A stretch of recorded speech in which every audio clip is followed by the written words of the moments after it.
Imagine a woman sitting alone in her dimly lit living room, scrolling through endless online shopping options. Each click feels like a temporary balm for her sorrow, as she seeks to drown out the feelings of inadequacy and sadness that overwhelm her. This is a familiar cycle, one where emotional pain leads to spending sprees that provide fleeting moments of joy. Psychologically speaking, emotional spending is often a coping mechanism, allowing individuals to gain a sense of control, if only momentarily. The thrill of purchasing can release dopamine, the feel-good hormone, tricking our brains into believing we've alleviated our emotional distress. But this relief is transient.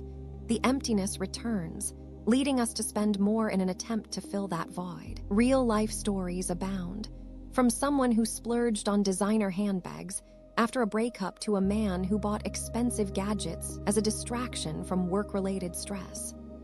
This cycle is seductive but dangerous, often leading to financial instability and regret. In a world where social media reigns supreme, the pressure to project happiness can be overwhelming. A man sits at a cafe, scrolling through Instagram, his heart heavy as he compares his life to the seemingly perfect lives of others. The images of lavish vacations, extravagant parties, and material possessions trigger a sense of inadequacy. To compensate for these feelings, he decides to buy trendy clothes, convinced they will elevate his status and self-worth. This reaction isn't uncommon. Societal expectations create a narrative that equates happiness with material wealth. The act of spending becomes a misguided attempt to align oneself with these ideals. Yet, what many don't realize is that this external validation is often hollow. The momentary satisfaction fades, giving way to deeper insecurities about one's worth and place in society. It's a cycle of trying to buy acceptance that only leads to further emotional distress and financial strain. When we're sad, spending money can create an illusion of control in an otherwise chaotic emotional landscape. Picture a woman in her kitchen, mindlessly flipping through a catalog, her eyes fixated on new kitchen gadgets. Each item represents a promise of a fresh start, an illusion that buying can somehow reorganize her life and emotions. Psychologically, this desire stems from a need to regain agency when everything feels uncontrollable. Spending becomes a way to assert dominance over our circumstances, however fleeting.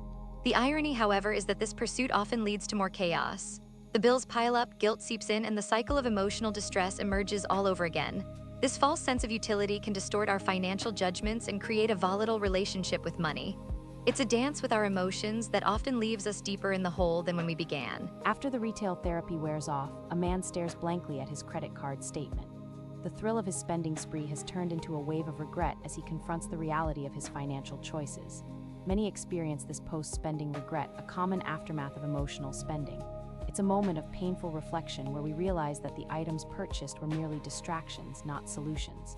The temporary high fades, and with it comes guilt, confusion, and often deeper feelings of sadness. A cycle that began as a way to escape now only intensifies the emotional anguish. This moment is crucial. It forces us to confront our motivations and the consequences of our actions. Understanding this pattern can be the first step in breaking the cycle of emotional spending and seeking healthier coping mechanisms. To break the cycle of emotional spending, we must first recognize the patterns that bind us. A woman sits on a couch with a journal, reflecting on her feelings instead of reaching for her wallet.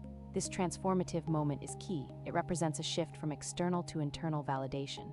Engaging in mindfulness practices, adopting healthier coping mechanisms, and seeking support can help in mitigating the urge to spend in times of emotional distress.